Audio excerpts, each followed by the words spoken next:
This video was sponsored by Enhance, Neowatt, A Better Road Planner, Elbilmek, Kempower and Bilkomponenter. Hey, what's up? We're at Motor Expo again. This is BMW iX1L. It's made in China and they have it in Thailand. I can actually borrow it here if I want to. I just want to ask you guys, do you want me to borrow this? It might have lower priority, but if I have the time, maybe I'll check it out. But I'm going to show you guys what the difference is. So it's basically just an 1L except for here. In the back seat is where the magic happens. Let's see. Yeah, okay. There's a guy in front. I don't want to bother him. But yeah, so it has been stretched here in the back seat, so you have more legroom. Whoa, I like this. Oh yeah. Yeah, it has the Deutsche design. Bavarian. But look at this. Look at this. Holy macaroni. This is wonderful. I don't remember how it was in the old iX.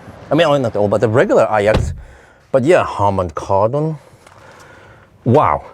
Huh? It's like poor man's iX3, right? Huh? USB-C here. We have the user interface as you know it. Yeah, I remember all that stuff. Yeah, it's weird because the center here only has space for one charging pad, not two, even though it's taking up a lot of space with the light and all that. We have the sunroof here. But I mean, how is this?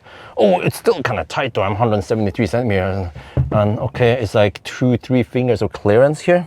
But these handles are interesting. But you have so much headroom, leg room now compared to before. But I have to check something here. So I can just stretch myself out there plenty. But how was this front seat adjusted? We check out. Okay, let me see.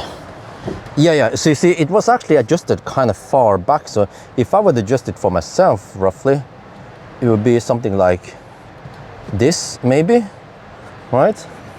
And then, and then that means that the back gets even more leg room. This is massive in terms of banana box test. I could almost put a banana box flat here instead of standing up. So that is simply amazing. When it comes to the trunk, you can see here, eDrive 20L. Yeah, it's a long version.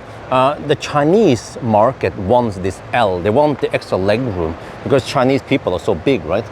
But when it comes to the trunk here, oh, I forgot it's motorized lift gate. This is supposed to be more or less the same as the regular iX1. Yeah, we still have the opening here. Wow, quite spacious still. All right, so okay, yeah, I think we are done. We need to clear the stage. It's weird though because there's going to be something happening here at 3. But okay, so that's it. iX1L, bigger, more legroom than before. So what do you guys think? Should we bring this to Europe, or do we just have enough EVs already? That's going to be for now. Hope you guys enjoyed this video. As always, thank you for watching. Talk to you later.